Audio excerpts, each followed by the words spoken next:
Oferecimento: Pasta Chefe. Almoço aos sábados e domingos para entrega. 43 99172 8933, Londrina, Paraná. Liz Roupas e Lingeries, no Boulevard Shopping Center, Londrina.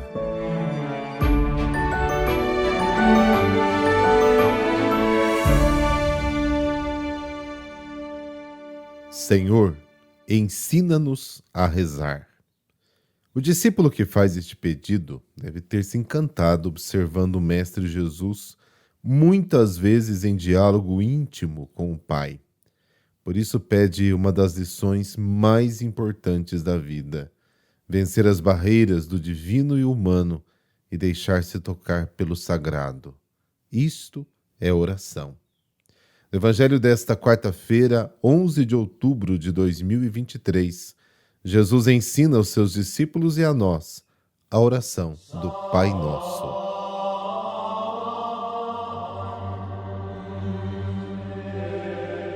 Pelo sinal da Santa Cruz, livrai-nos Deus, nosso Senhor, dos nossos inimigos. Senhor, que nos criastes em vossa sabedoria e nos governais em vossa providência, iluminai nossos corações com a luz do vosso Espírito, para que toda a vida vos sejamos dedicados. Amém.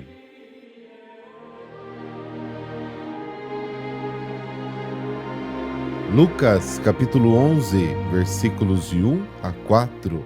O Senhor esteja convosco, Ele está no meio de nós. Proclamação do Evangelho de Jesus Cristo segundo Lucas. Glória a vós, Senhor. Um dia, Jesus estava rezando num certo lugar. Quando terminou, um dos seus discípulos pediu-lhe: Senhor, ensina-nos a rezar, como também João ensinou a seus discípulos. Jesus respondeu: Quando rezardes, dizei: Pai, santificado seja o teu nome, venha o teu reino. Dá-nos a cada dia o pão de que precisamos, e perdoa-nos os nossos pecados, pois nós também perdoamos a todos os nossos devedores. E não nos deixeis cair em tentação. Palavra da salvação. Glória a vós, Senhor.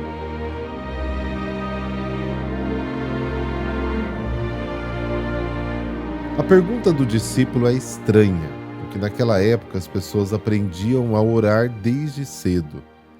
Todos rezavam 3 vezes ao dia, de manhã, ao meio-dia e à noite. Oravam muito os salmos. Tinham suas práticas devocionais, como os salmos, como eu disse, as reuniões semanais na sinagoga e as reuniões diárias em casa, em família. Mas parece que isso não era o suficiente. O discípulo queria mais. Ensina-nos a rezar. Na oração de Jesus, descobriu-se que se poderia dar um passo adiante e que para isso precisava de uma iniciação. O desejo de rezar está em todos, mas a forma de rezar requer ajuda. O modo de rezar amadurece ao longo da vida e muda ao longo dos séculos. Jesus era um bom professor. Ele ensinou a orar com palavras e com o testemunho. Jesus então respondeu: Quando orardes, dizei: Pai, santificado seja o teu nome. Venha a nós o teu reino.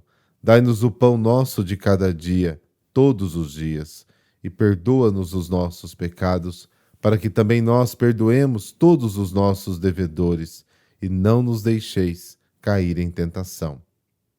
No Evangelho de Mateus, de forma bastante didática, Jesus resume todo o ensinamento em 7 pedidos dirigidos ao Pai. Aqui no Evangelho de Lucas, há 5 pedidos.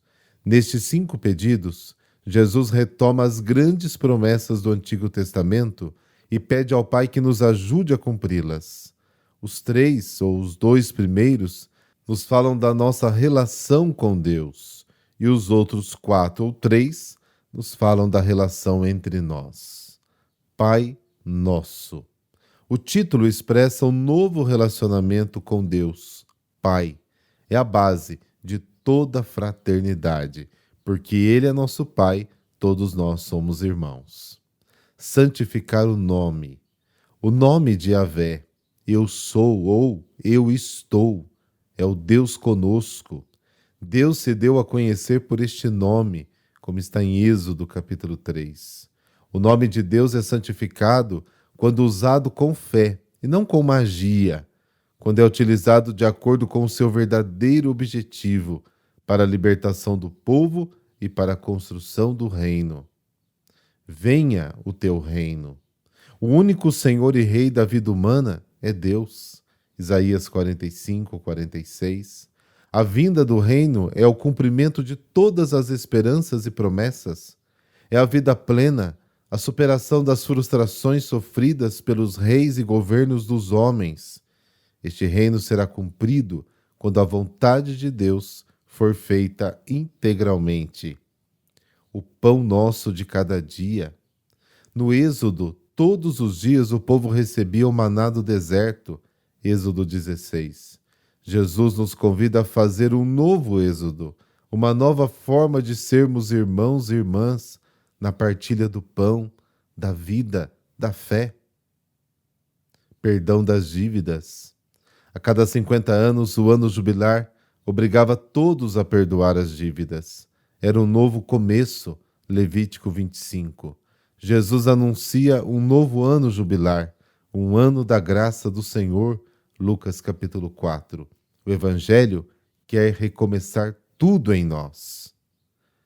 Não nos deixes cair em tentação. No Êxodo, o povo foi tentado e caiu, Deuteronômio capítulo 9. Ele murmurou e quis voltar, Êxodo 16. No novo Êxodo, a tentação foi vencida graças à força que o povo recebeu de Deus, 1 Coríntios capítulo 10. O testemunho da oração de Jesus no Evangelho de Lucas acontece em vários momentos. Vamos ver alguns. Aos 12 anos vai ao templo, à casa do Pai, Lucas capítulo 2.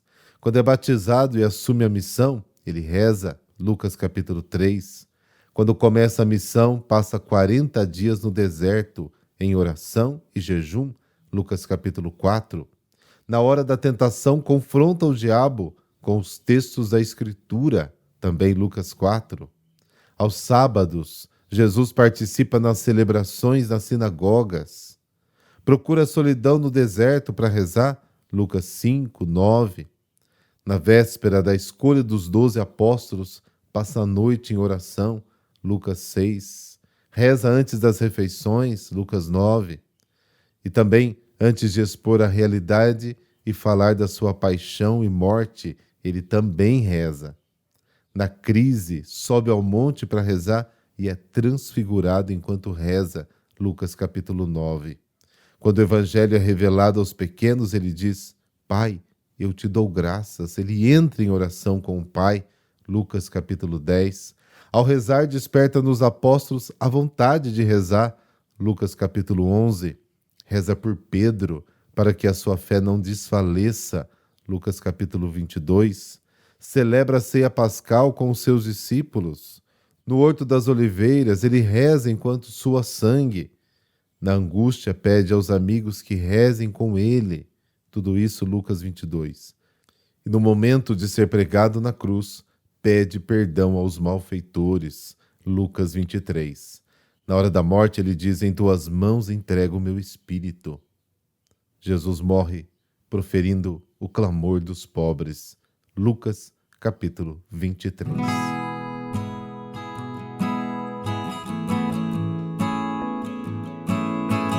São João 23, o Papa Bom, Angelo Giuseppe Roncalli, nasceu no dia 25 de novembro de 1881 em Sotto il Monte, província de Bergamo, na Itália.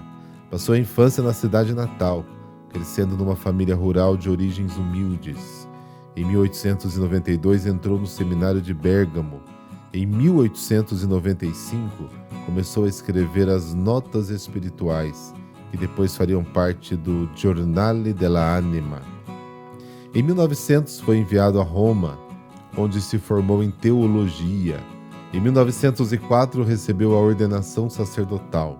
No ano seguinte foi chamado pelo bispo Radini Tedeschi a voltar para Bergamo, tornando-se o seu secretário, permanecendo ao seu lado até 1914, assimilando a sua vivacidade pastoral e o seu espírito reformador.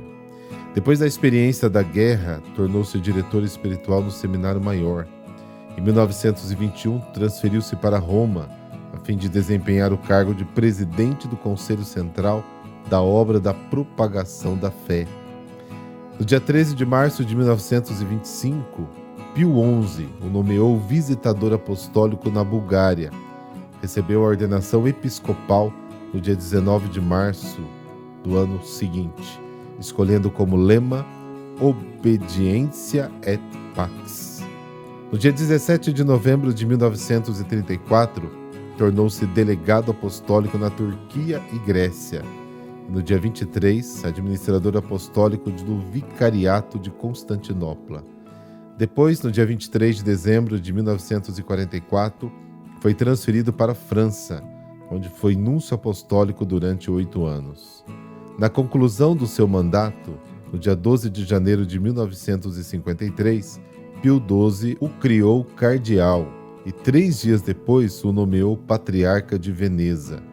Em 1958, após a morte do Papa Pacelli, participou do conclave que teve início no dia 25 de outubro.